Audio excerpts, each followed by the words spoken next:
Starting on June 15th, paid Claude plans can claim a dedicated monthly credit for programmatic usage. Have you noticed that none of these pricing tweets are coming from actual people anymore? I love how they position this like it's a new feature. This isn't a new feature. This is like probably bad for you.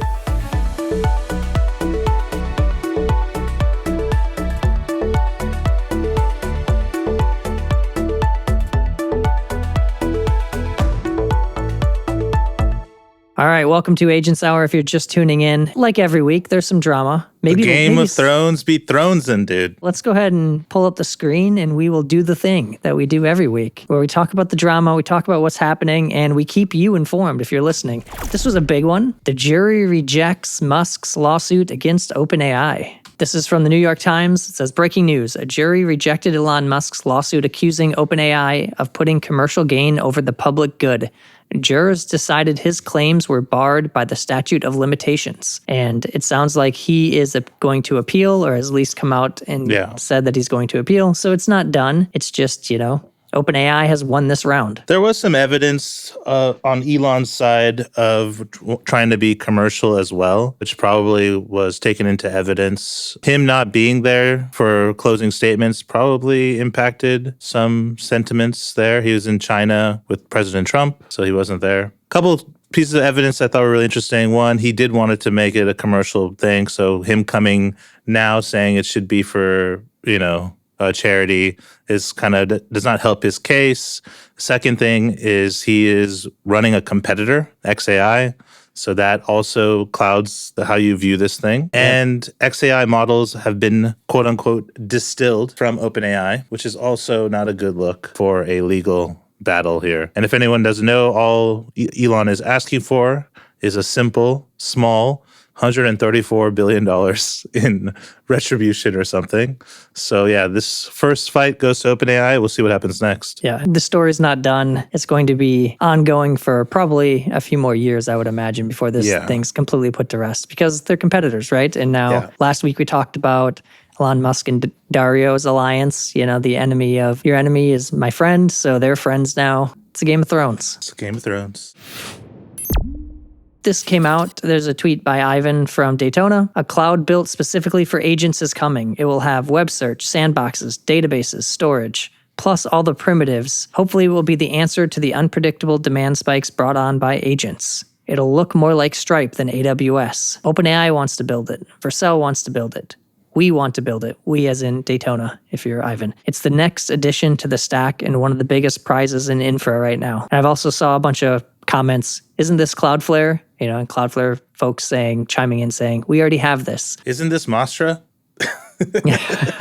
I kind of looked at it and I was like, hey, this sounds like what we're building too. Exactly what we're building. Everyone's trying to build this. I think for the most part, though, he's right. And there's not going to be just one winner, but there's not going to be 10 either. Exactly. And so I think it's there's a lot of people that want to build, what is this verticalized agent platform that can have all the things you need to build an AI. I do think it's interesting that Ivan says it'll look more like Stripe than AWS, because I think that is the one point that I think people will be on one side or the other on. Yeah. Stripe's just an API, right? That's the beauty about Stripe is you just plug it in, you can configure it, you can make changes, but at the end of the day, you're kind of just getting a payment API. Yeah. AWS is like a configurable set of infra primitives that you will have to wire together and is very much manually set up. Is this platform going to look more like Stripe? Is it going to look more like AWS? Will there be multiple flavors of it? That's what I think I'm less confident in. I mean, the infra companies want it to be more like AWS, right? They don't have to change as much in their tech stack. But I think people coming into this field would want a Stripe because you don't have to care about how things actually work, It just works. Yeah, we'll see. I think overall, though, the sentiment is I think a lot of people agree that this is going to exist. It's just a matter of who's going to win it. I thought this was interesting. So this is from Mercury, right? Yep. I just thought it was interesting because of the name. Agent Birthing. It must have been a launch week last week. Agent Birthing. But if you do watch the video, it's a really cool agent creation UI. There's a ton of interest around people just building these different agent builder type interfaces. I think this one's a pretty cool one. So if you're building some kind of agent builder and you want some inspiration, I think you could probably learn some things from this. I think this dude's going to owe us coffee soon, though. Soon enough. Anthropic acquires Stainless. So this is from Anthropic's X account. Anthropic is acquiring Stainless API, an SDK and MCP server platform that has powered every Anthropic SDK since the earliest days of our API. Well, I'm happy for them. Friends of Mastra getting acquired, so that's good. They spoke at TSAI. And sponsored. Yes, they sponsored TSAI. So congrats to you, Stainless. You probably knew this was already in flight last month when you spoke at the conference. We appreciate that you were there. This is cool. It's also just more and more consolidation that we're seeing, right? It's OpenAI is buying these, different things. Anthropic starting to make acquisitions. It seems like Anthropic is much more into buying like developer tools, with Bun, with now Stainless. It's like developer tools that they use internally. So if it's something that the team is using, it seems like you're on their acquisition list. OpenAI is a little bit more interesting with some of their acquisitions, but both are playing the game. Yeah, Stainless is a great product too. So good for them. Good for the founders. Some more Anthropic news. So Claude Agent SDK billing changes. Starting June 15th, this comes from Claude Devs on X. Starting on June 15th, paid Claude plans can claim a dedicated monthly credit for programmatic usage. This credit covers usage of Claude Agent SDK, Claude-P, Claude Code GitHub Actions, and third-party apps built on the Agent SDK. I'm just sick of this roller coaster, dude. Have you noticed that none of these pricing tweets are coming from actual people anymore because they get too roasted and probably get death threats and shit? Yeah. And, now they have the Twitter account letting everybody down. I love how they position this like it's a new feature. This isn't a new feature. This is like, if you're a dev, this is actually probably bad for you because you're using a tool that now you're not going to be able to use your Claude subscription with. It's nice that there's clarity, I guess. They finally gave a little clarity on what works. Although I'm pretty sure they said it works with Claude Code and Claude Agent SDK. That was the whole thing. Now they're going back on that. Yeah. Now they're saying, actually, we'll give you this other dedicated monthly credit, which you're going to burn through very quickly. Yes. And then you're going to have to keep paying them more, which is totally within their right to do. I don't have any problem with Anthropic trying to make money. That's the job of any business. You got to make money. I think they have handled this situation pretty poorly with going back and forth, whether it was because of compute constraints or whatever. It has definitely been murky if you're building on top of this. So, we have friends who have built tools that integrate in with Claude in different ways. We have Mastra Code. Of course, we do. Yeah. Friend of the show from Conductor, even Superset, is a little different, but still like building on top of Claude CLI, right? So these different things you have to always, every one of them's wondering, is my use okay or not? Can my users use their max plan with this or not? And there was just not a lot of clarity there. And dude, what does third-party apps built on Agent SDK? Isn't that all apps built on the Agent SDK would be considered third-party? Yeah. So what does that even mean? Claude-P is a big hit. If you want to do programmatic access on Claude, now you can't. So you have to do interactive REPL. Yeah. What are they doing, dude? That's the big one. That's like you're using the Claude CLI, right? You're actually using the CLI, and you can't use your subscription with the CLI. You can only use it in interactive mode. It's because they can't control us from outside of the TUI, which is why they need to do all these things. They can't control what we do when we do -P, what apps we're building, etc. So they want us just to be in Claude Code, and that's it. It's just funny now that Claude devs are the ones selling us instead of Tarek or Boris or whoever, because I bet you if they did it, they would have got roasted hard. I'm sure. These replies already roasted them again. I'm loving the chat here. We have Sebastian saying, Claude tries to prove really hard that not every publicity is good publicity. Theo gets in here and says, I can't help but feel personally burned by Claude Code changes announced today.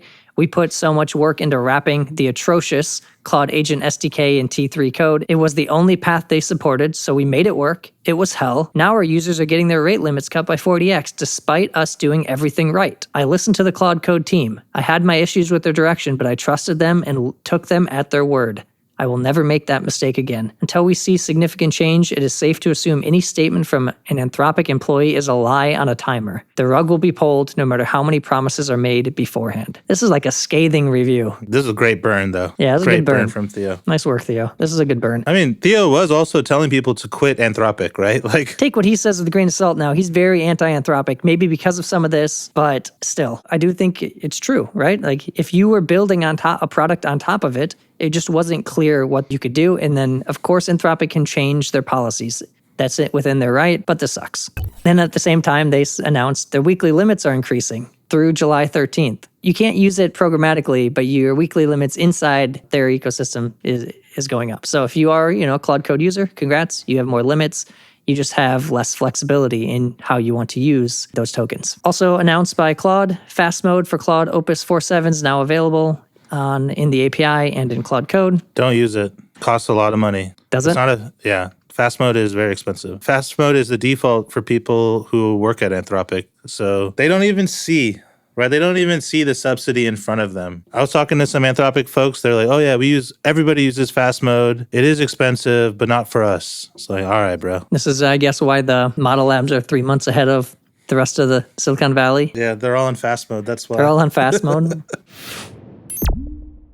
So Claude for small business was introduced or announced last week. Claude is trying to win everything. And so now Claude has introduced additional tools targeted at small business. And I think this is actually a good launch as far as it's something that is needed. I know a few owners of small businesses that could use something like this. They're using maybe ChatGPT. They're considering using other tools. They're not experts at AI, but they are interested in what it could do to help them be more efficient. So I do think that if they market it well and keep working at it, I think they'll probably get some business out of this. It's pretty limited in what it does now, but it's actually pretty good for small business. I would say you can do payroll planning, end of month accounting, HubSpot, marketing campaigns. Those are pretty good for small business to do. Yeah, I didn't really understand how this was that much different than just co-work. I think it's just more ready to use workflows that come with it, a little bit more connectors that are just pre-configured. Yeah. It does feel like an extension on co-work, just targeted more for small businesses and kind of the connectors or the integrations that they would need. Yeah, maybe all roads lead to co-work, even if you start here. ChatGPT didn't want to let Anthropic be the only game in town, so they announced a preview for pro users, a new personal finance experience in ChatGPT. Pro users in the US can securely connect financial accounts, see where their money is going, and ask questions based on the information they choose to connect. Your full financial picture now in ChatGPT. That's all I gotta say. Yeah. These guys are coming. They're just too obvious. Yeah, they're just going at each other. Someone on the team did try this, didn't have good things to say, said it was very limiting and it didn't answer the questions very well the first time. Had to be really guided. So if you've ever used an agent and you kind of had to really reiterate exactly what you wanted, I'm sure they'll make it better. I'm sure that was, depending on what you ask, all of that, all those caveats aside, seems like it's they're going in a lot of the same directions that Anthropic is.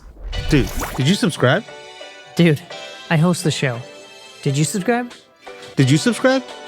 Subscribe to Agents Hour every Monday, noon Pacific. OpenClaw is now using Codex. This came out on May 14th. Your ChatGPT subscription now powers an OpenClaw agent that genuinely feels magical to talk to. OpenClaw is now running on top of the Codex harness by default. In handling the inner loop to OpenAI's native Codex harness, we eliminated the conflicting instructions and duplicate tools that used to make the model hesitate. They were using Pi before, right? Are they still using that? They're using Codex harness for the inner workings and Pi TUI for the TUI. Interesting. Yeah, before it was like it was like kind of like a hodgepodge harness put together. But now that they don't have to care about Anthropic as much and all that, you could just use Codex. And Peter Steinberger had a post that came out after he had announced some UI that contained his AI spend, where he spends 1.3 million in the last 30 days on just tokens. And so Peter responded, "People are freaking out over my AI spend, what nobody sees. Part of what excites me so much about working on OpenClaw is that I'm trying to answer the question, how would we build software in the future if tokens don't matter?" So we constantly run 100 codexes in the cloud, reviewing every PR, every issue. If a fix on main lands, Claw Sweeper will eventually find that 6-month-old issue and close it with an exact reference. We run Codex on every commit to review for security issues. We run Codex to deduplicate issues and find clusters and send reports for the most pressing issues. We have agents that recreate complex setups, spin up ephemeral crabbox.sh machines, log into Telegram, make a video, and post before and after fix on the PR. There's Codex that watches new issues, and if it fits our documented vision well, automatically creates a PR of it. We have a Codex running that scans comments for spam and blocks people. I hope people aren't playing drinking games at home for every time I say Codex, because he says Codex about 100 times in this post. Drunk. A lot of Codex. He is very much on the Codex bandwagon now, as you'd expect, now that he's at OpenAI. Anyways, 1.3 million in the last month in tokens just for OpenClaw, which is wild. But I guess we don't know if it's subsidized. Probably is, right? All right, let's talk about Devin in Cognition. So this came out early last week, and we used Devin a bit internally. It's a cool product. Apparently, they're at a $445 million run rate with usage doubling every 8 weeks. That's wild. I remember when Devin was a joke, and now it's not. I remember in YC that there were people joking that, we could pay $500 a month for Devin and we don't have to hire an engineer. And obviously back then it was not good. Pretty bad. Kudos to them. They've been continue to ship, continue to make the product better. And now I can say it's a pretty good product right now. I think it's great. Sometimes you just got to keep shipping. Introducing the Notion Developer Platform. This came out last week on May 13th. New building blocks that help you and your coding agents sync any data source, build any tool, and orchestrate any agent. So it's essentially allowing, from what I've seen, you to basically build your own agents within Notion's ecosystem. I do think we'll see more platforms kind of allow you to do this. They had to do it, right? Because one, Notion was made for humans. Notion block format is not that great for agents. But now if you can, be within Notion, I guess you have an upper hand if all your knowledge is there. A little bit more information. Notion CLI in your terminal. There's workers. You can run code on Notion's infra. Database sync, so you can sync any data source into Notion. Agent tools, so you can build workflows. Webhook triggers. External agents API, bring any agent into Notion. And then Notion's has their own Agents SDK, so you can use Notion agents anywhere. And then it says, and soon you won't need to be a developer to build on Notion. Your agent will be one for you. We've seen a lot of people just trying to really become the everything platform. Linear is definitely in some ways competing with a lot of these other platforms that are more dev toolsy, right? Linear was a product tool and now it's becoming a developer tool, or wants to be. Notion is very much becoming the same thing. If you're watching the show earlier, we talked about supply chain attacks. TanStack had a supply chain attack last week. You probably all saw it. They called it a mini Shai-Hulud, and essentially it got in and impacted a bunch of dependencies. A ton of NPM packages were affected. Supply chain attacks are seeming to be more and more common these days because the human is the weak point, right? You can find one person to click on one email or get phished in some very creative way, and then the attack itself can be very simple if you can just get through that. I met a team this week in New York who was impacted by this, but not everyone had reinstalled. So just one engineer updated his TanStack dependencies and essentially was vulnerable. And one thing that I kind of saw from them is secret rotation is not necessarily a easily solved problem right now. Everyone has secrets across so many different platforms, and to rotate them, they spent the whole day rotating things and redeploying and rotating. It's quite expensive of a process. So there should be companies that are trying to solve this problem, hopefully. Yeah. Friends at CodeRabbit announced Project Atlas. It's the first AI native code review interface. Try it in your PRs today. Essentially what it is you can kind of think of it as an IDE for code reviews. It's kind of how it was positioned when I saw it. And ultimately, I think this is a big problem. I think code reviews are a big bottleneck. If code generation is better and you can get AI to review the code, but you as a human still want to have keep some pulse on what's changing, you still do need a human review. And now humans are the bottleneck to getting code through. The GitHub code review interface, the PR review interface has not changed for a decade, really. Yeah. It's the alphabetical list of file changes is not the way to review PRs, especially not larger PRs. And so I think there will be many more attempts to do this. I think CodeRabbit's, when I played around with it, it's pretty cool.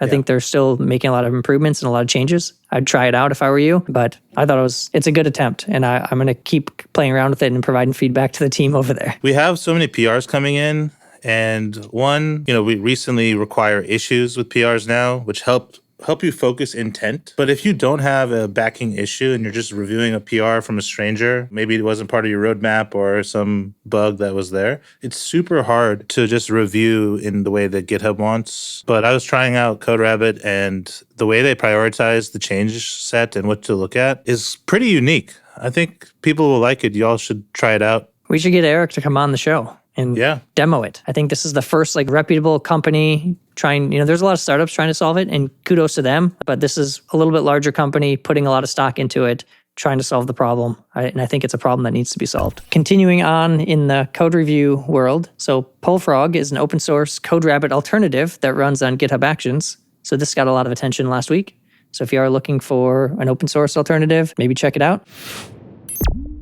All right, let's talk about cloud coding agents. So Cursor had an announcement last week, said starting today, you can run cloud agents inside fully configured development environments. Set them up the same way you'd set up a laptop for an engineer, cloned repos, installed dependencies, and toolchain credentials. And another announcement from Cursor, Cursor is now available in Microsoft Teams. So you can mention @Cursor in any channel and delegate tasks to an agent or pull information into Cursor or from Cursor into Teams. So Cursor's shipping some things.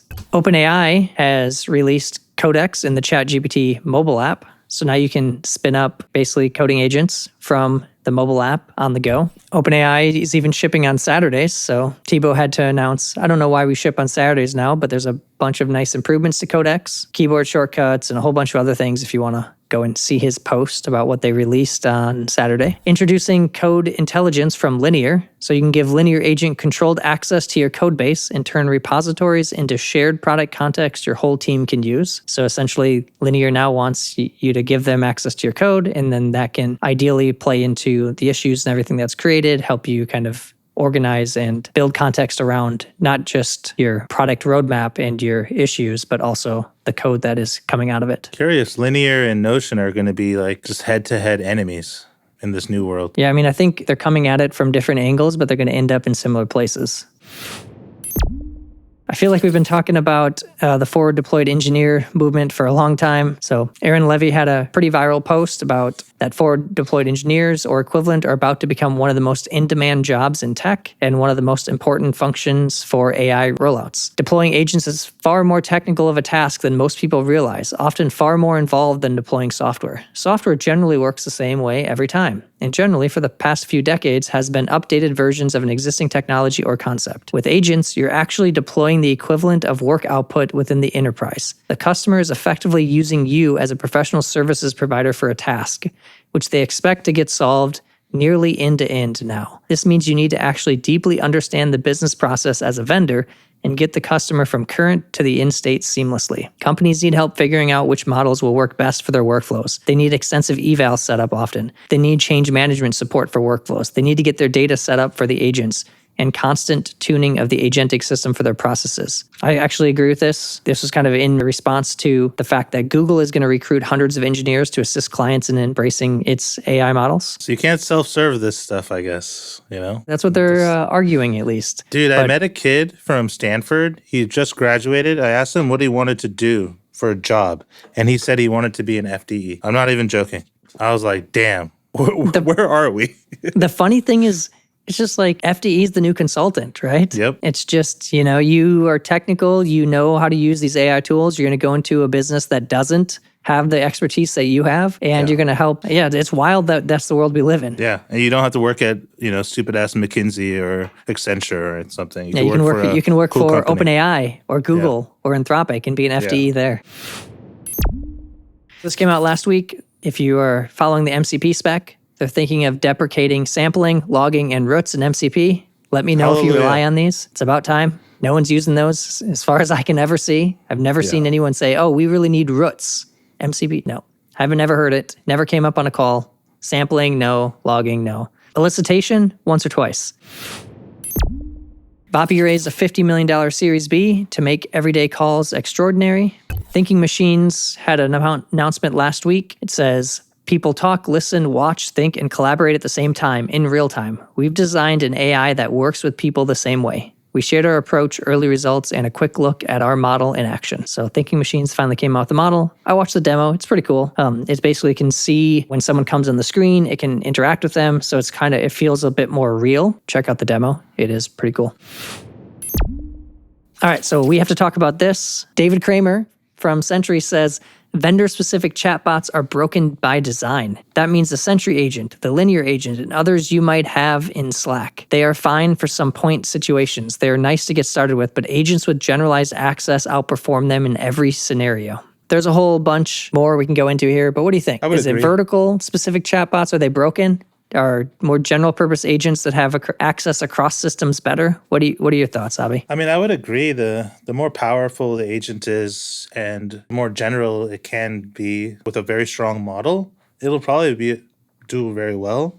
But the vendor-specific ones, usually, we live in a world where systems are crossing boundaries with each other. So if you're just talking to one thing, you're going to need to map that somewhere else anyway, right? If you're using Sentry, for example, I need Sentry plus my code base plus my coding agent to actually get the job done, which I believe, Sentry wants to add those capabilities to the vendor-specific one. But I don't know. Rather just have an API from those systems instead of a chatbot. That's kind of the argument, is that rather than Linear developing their own agent and Sentry developing their own agent, if there's just an MCP or an API or a CLI that you can tie your code agent into, you can often get that cross context that you can't get unless you go into Linear now and connect your code base, connect all these systems, and now Linear becomes your centralized system. That's the only way you can get enough context. And so I do think that more and more, some of these solutions are just going to need to provide really good access to their information, so your coding agent or your external agent can cross all these different boundaries.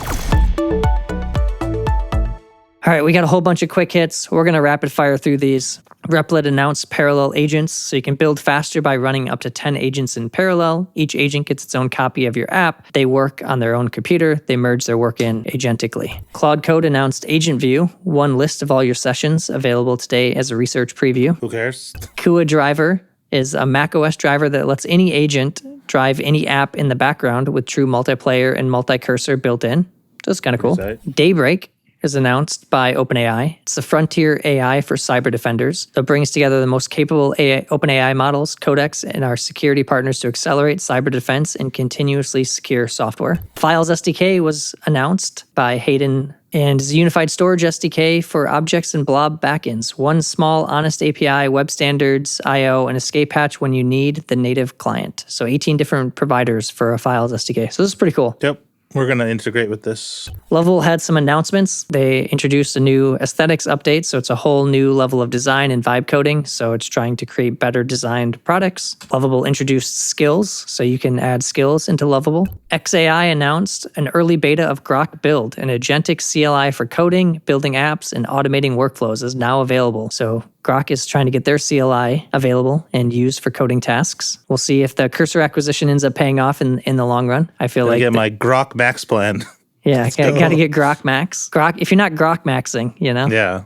Live in DIA today, pull requests now have previews with real-time CI status, sharper metadata, conflict resolution, comment triage. Copilot Kit announced their enterprise intelligence platform. So it's a self-hosted solution for teams taking agentic applications to production on any platform with confidence. So congrats to Copilot Kit on the fundraise, on the enterprise intelligence platform. Friends of Mastra over at Copilot Kit. So congrats to you. Visual Studio Code announced they're calling it agents. You can orchestrate tasks across projects in the agents window. It's a preview. So I heard someone say it's kind of like a superset or conductor within Visual Studio Code itself. There's a research paper on Lighthouse Attention, which is basically decreases costs of pre-training for LLMs based on how it kind of handles the attention mechanism. Not going to go into this. You can read the whole paper if you're interested and you like more deep dives, but it basically is a way to decrease training costs on long context or really large context items. And this was interesting. Bun's Rust rewrite has been merged. You can now use the Rust version of Bun for faster Bun usage. Yeah, they're probably using fast mode, so good for them. And that's it. That's the show. Please make sure, if you are not already subscribed on YouTube, go to Mastra-AI on YouTube. Follow us on X at Mastra. You can follow me. I'm at SMThomas3, or follow Abi at AbiIyer on X. That is the news for the week, dude. Yeah, dude. Man, the Game of Thrones, dude. Every week. It was a good show. It was fun. Go to Spotify. Go to Apple Podcasts. Give us a 5-star review. Only the 5 stars. If you want to give us 4 stars or below, just find something else to do with your time. It's okay. We still appreciate you. Just don't give us a review. We do like those 5-star reviews, though. They help others, like yourself, find the show. And we'd like to thank Morning Brew for allowing me to be in the studio. If you don't know about Morning Brew, you can check out their shows on YouTube. They have a newsletter, and they have a really awesome business podcast. So thank you once again, Morning Brew. And I'm sure next time we're in New York, we'll record here again. Yes. Thanks, Morning Brew. Thanks to you if you're watching, for watching. And we'll see you next time. Yeah. This is Agents Hour. Peace.